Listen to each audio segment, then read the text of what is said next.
네, 안녕하세요. 윤혜성TV의 윤혜성 인사드리겠습니다. 안녕. 네, 오늘 주제도 만만치가 않네요. 결혼을 꼭 해야 할까요? 음, 보자. 그냥 보편적으로 할 수만 있으면 해보면 좋을 것 같아요. 근데 이제 몇 가지 전제 조건이 필요하겠죠. 이왕 결혼을 한다면 잘하고 싶은 게 사람 욕심이니까, 그쵸? 반대로 내가 만약에 지금 당장 결혼에 대한 무슨 뭐 확고한 필요성이나 이런 것들을 느끼지 못한 채 그냥 주변에서 다들 뭐 시집 장가들 가고 사회적인 관념, 통념상 내가 뭔가 뒤처지는 것 같은 느낌 때문에 결혼을 해야 하는 건가? 라고 고민을 하고 계시다면 저 두 말 않고 답드립니다. 하지 마세요. 그런 생각이라면 결혼 안 하는 게 좋습니다. 왜냐면 남이 대신 살아줄 수 있는 게 아니에요. 제 인생은 뭐 사회적인 통념이 어찌됐든 그 통념이 내 인생 대신 살아줄 거 아니고 내 주변의 지인들이 다 시집 장가를 가든 어쨌든 그들이 내 인생을 대신 내 결혼 생활을 대신 해줄 수 있는 게 아니니까 그런 것 때문에 고민을 하신다면 고민할 가치가 전혀 없다고 말씀드리면서 이제 본론으로 좀 들어가 볼까요? 그러면 결혼을 꼭 해야 할까요? 라는 거에 전제 조건이 있는데 이 전제 조건만 부합한다면 꼭 하라고 강추를 드리는 게 뭐냐.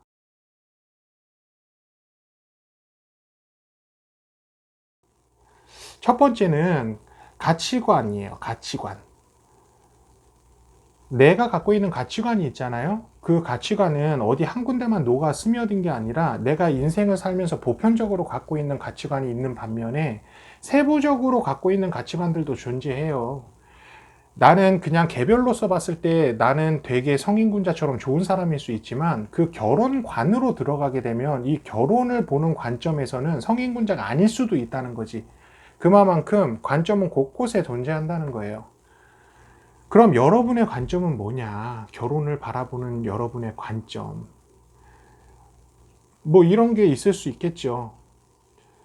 예를 들어 내가 좀 부족한 거를 저 사람한테 채우고 싶은 욕구, 뭐 이런 걸로써 결혼을 바라보고 있는 시각이 있을 거고, 아니면 내가 이제 충분히 행복하고 넘치고 사랑이 넘치니까, 아, 저 사람한테 아낌없이 주고 싶다. 그런 관점으로 결혼을 보는 사람들이 존재하겠죠. 아주 다양한 종류의 결혼에 대한 가치관들을 갖고 계실 거예요. 근데 아마 이건 제 개인적인 생각이니까 제 생각에 제 관점은 그냥 그런 것 같아요.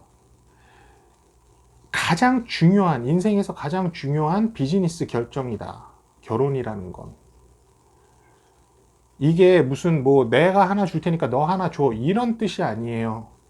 시너지를 내야 된다는 거예요. 모든 생산 활동에서 가장 아주 그냥 좋은 상황이 시너지를 생산하는 거거든요.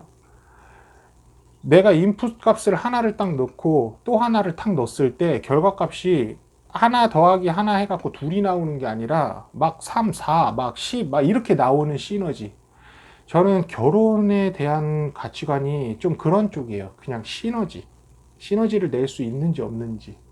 이 말은 나는 그 사람의 부족한 걸 기꺼이 채워주면서 그 사람을 응원하고 북돋아줘서 발전시키고 한 인격체로서 그리고 나의 배우자는 반대로 그런 걸 원하는 거죠. 나한테 부족함을 보듬어주고 응원해서 내가 더 잘 삶을 살아나갈 수 있게 서로 도와주는 인생의 동반자 같은 개념. 아마 많은 분들이 저와 별반 그렇게 크게 다르지는 않을 거라고 생각을 해요.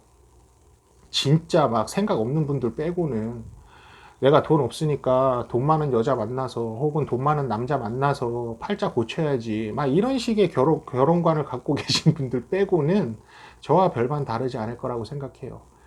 이게 제일 중요하다고 생각합니다. 결혼을 바라보는 관점.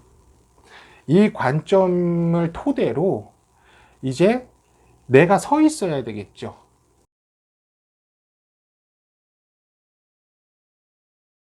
두 번째는 내가 서 있어야 되는 거예요.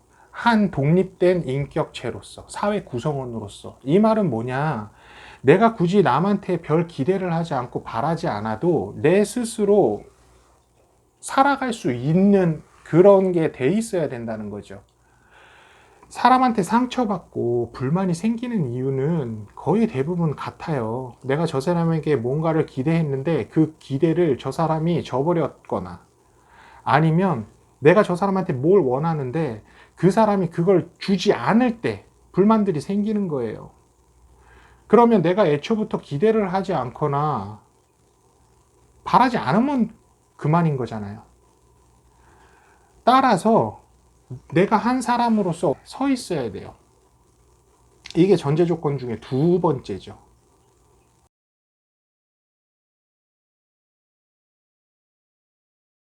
그럼 세 번째 전제 조건은 뭐냐? 내가 확고하게 서 있는 상태에서 나눠줄 용의가 있냐는 거예요. 기꺼이. 내 거 뺏기는 거 좋아하는 사람 있어요? 없지. 당연히 없죠. 근데 결혼은 달라. 뭐냐면 우리가 연인 사이와 결혼 사이의 가장 큰 차이가 뭔가요? 연인 사이는 인생의 단면, 그러니까 이 단다는 거는 스윗하다는 거예요. 달짝지근한 그 면만 경험하고 쓰디쓴 아픔들이 찾아올 때 헤어져도 그만이에요. 그렇잖아. 근데 결혼은 다르죠. 인생의 쓴맛, 단맛을 같이 동고동락해야 되는 운명 공동체를 형성한다는 거잖아요. 따라서 내가 저 사람을 위해서 기꺼이 희생하고, 일정 부분 희생이겠죠. 전적인 희생을 바라는 것도 욕심이에요. 일정 부분 기꺼이 희생할 용의가 있고, 그리고 그 사람을 위해서 뭔가를 책임질 각오가 쓴 거, 섰을 때, 이런 마음가짐일 때, 이 전제 조건 3개가 다 나왔어요. 제 생각에는 이 3개가 나한테 딱 됐을 때, 그리고 비로소 누군가 나랑 비슷한 사고관을 갖고 있고 비슷하게 준비가 돼 있는 사람이 만났을 때, 그렇게 해서 결혼을 하는 게 가장 좋은 방법이겠죠. 가장 바람직한 또 결혼의 모습일 테고. 그러니 결혼을 꼭 해야 할까요? 라는 질문을 하기에 앞서서 우리가 이제 그것들을 하나씩 만들어가는 연습을 하면서 살았으면 좋겠어요. 일단 나 스스로 행복해지는 연습을 하고, 내가 결혼을 어떤 관점으로 보는지 좀 뚜렷하게 명확하게 뭐 설계도를 그린다 생각하고 이렇게 쫙 펼쳐보는 거죠. 그렇게 하고 무언가를 기꺼이 나눠줄 용의가 있을 때 비로소 그런 사람이 나한테 나타나지 않을까요?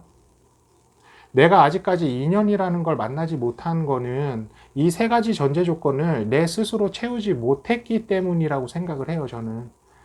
어느 시점에 내가 이런 거, 이 3가지를 채우게 되면 당연히 마음의 여유가 생기고, 그 다음에 보는 눈이 생기겠죠. 그러면 내 앞에 어떤 사람이 와도 저는 그 사람의 본질을 꿰뚫을 수 있을 거라고 생각을 해요. 따라서 결론은 뭐냐? 일단 나부터가 결혼을 할 때 누군가가 바라는 배우자가 돼 있어야 된다. 이게 요점입니다. 어렵죠? 근데 여기서 이제 좌절할까봐 걱정이 들어서 하는 얘기인데, 돈에 많고 적고 배움이 많고 적고 이게 문제는 아니라는 거예요. 다 그 사람에 맞춰서 그 사람을 봐줄 수 있는 누군가가 존재한다고 믿습니다. 그러니 결혼을 꼭 해야 할까요? 라는 질문에 저는 감히 이 3가지 전제 조건을 내가 충족하고 있다면 결혼은 꼭 해야 합니다. 라고 말씀을 드리면서 오늘 방송은 마치고 다음 영상에서 또 찾아뵙도록 하겠습니다. 안녕.